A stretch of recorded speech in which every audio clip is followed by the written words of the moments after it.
چۆن بوونەتە دارەدەستی نێودەوڵەتی و چ بەداخەوە ئۆپۆزیسیۆنێک کە ئومێدی هەموو گەل بوو یەک ڕۆژانێک من بۆ خۆم ئومێدم پێ بوو هەمان مەعانات هەیە لە عێراقا بەڵام تۆزە لە ناحیە مادیەکەوە تۆزە جیاوازە عێراق تۆزە شەرمەکات خۆی بە دەوڵەت دەزانێت عەیبی لێسەر بناتە سەری موچە و قوتی خەڵکا ئێمە لە دوای بێئومێدبوونمان لە ئەم حیزبە کوردیانە و شکستێنانیان لە دەسەڵاتە و بڕینی موچەکانمان ناچار بووین لە ڕێی مامۆستا یوسرەوە ڕووبکەینە حکوومەتی عێراق یان ڕووبکەینە پەرلەمانی عێراق و چەند داواکاری بخەینە ڕوو داواکاریەکانمان طبعا لەم ڕێەوە ئەمانەوێ ڕووبکەینە پەرلەمانی عێراق ڕووبکەینە حکوومەتی عێراق لەوێ داواکاریەکانمان بخەینە ڕوو کۆتایی بم ستەم و بم زەبر و زۆرەی ئەم دەسەڵاتە کوردیە دزد و جەردە و شتانە بێنین ئینشاءڵڵا ئەوان بەشێکن ئەوان خۆیان موچیان لە عێراق وەرەگرن ئێمەش داواکارین موچەکانمان بخرێتە سەر حکوومەتی عێراق ئینشاءڵڵا ئەم حکوومەتە هەر هەمومان ئەیناسین ئەمانەوێ کۆتاییەک بەم ستەمە بێنن یعنی ببنە بربەستێک تاکویتر زڵم و ستەممان لێ نەکرێت ئەمە یەکێ لە خاڵەکان خاڵی دووەم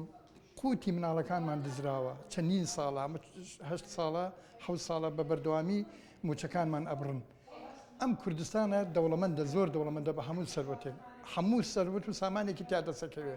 ئەمانە خۆیان ئەیبن ئەوە نییە بڵێ دێن حکوومەتی عێراق بۆمانە نێرەمان لێران و دزیویان نایکن ئەمانەوێن چیتر پارەی عێراق نەگاتە دەستێمانە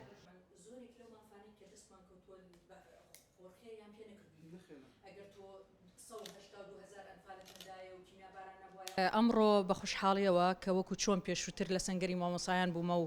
لە 2016 شان بەشانی مامۆسایان لە خۆپشاندانەکانە بەشداری بوومە ئەمڕۆ ژارێکی تر وەکو نوێنەری خەڵک چوومە ناو خەڵکا و گوێم لە داواکاریەکانیان گرت ئەوە بوو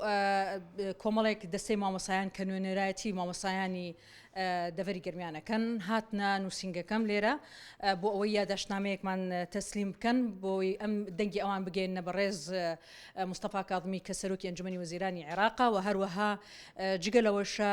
نوێنەرایەتی ئەم مامۆسایانە بێنە بەغدا و جارێکی تر لەوێش خۆیان ڕاستە و خۆچاویان بە بەڕێز مستەفا کاظمی بکەوێ بۆ ئەوەی کێشەکانی موچەخۆرانی هەرێمی کوردستان چارەسەر بکرێ و بنبڕ بکرێ چیتر لەوە زیاتر حزبی باڵادەست ئەو حزبانی کە قۆرەخی دەسەڵاتیان کردووە قۆرەخی ئازادیەکانی خەڵکیان کردووە قۆرەخی یعنی قوت و کەرامەتی خەڵکیان کردووە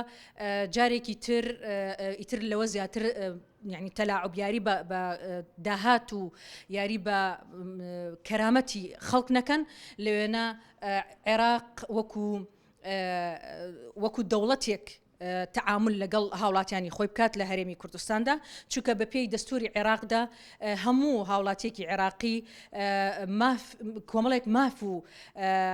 امتیازات و با بڵێن کۆمەڵێک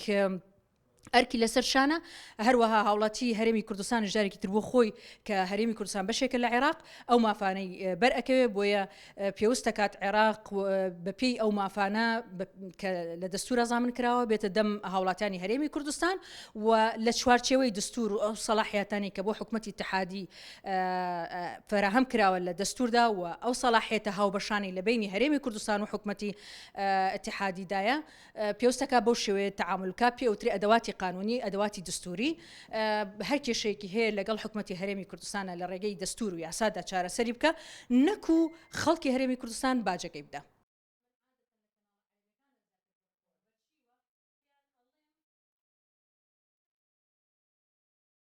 کە هەرێمەکەت نەما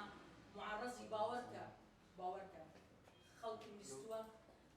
ئامادەیە بێت بە چەقۆزێکمان بڕێنیاڵێ ئەو هەموو خۆشگوزەرانیە هی ئێمەیە سبەی دووسبەی لەناو شەقامی لەناو جەرگەی بازار چوار عەرەب دێت بۆ سەفرەیەک بۆ سیاحەتێک ئامادە نییە پڕشقی هەر هەیەک لە ئێمە